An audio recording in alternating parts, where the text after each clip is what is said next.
في إطار تأمين موسم الاصطياف لسنة 2024 قامت وحدات المجموعة الإقليمية للدرك الوطني بجاية بحمل مداهمات واسعة النطاق عبر شواطئ ولاية بجاية وشمل طول الشريط الساحلي لولاية بجاية لمجابهة الاستغلال غير القانوني للشواطئ دون حق امتياز، وذلك بمنع التجاوزات الممارسة من قبل أشخاص مشبوهين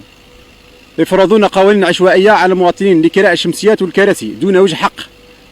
حيث تم في هذا الصدد حجز شمسيات وكراسي مع تحويل مالكي هذه المعدات والوسائل إلى المصالح المختصة وإنجاز ملفات قضائية ضدهم. وتأتي هذه العملية بهدف وضع حد لعصابات الشواطئ، وهي الحملة التي تتواصل طيلة الموسم الصيفي لضمان راحة المصطافين. وفي المقابل تم تنفيذ عمليات موازية لوضع حد للاستغلال غير القانوني لحظائر السيارات، حيث يقوم شباب باستغلال الشواطئ بطرق غير شرعية،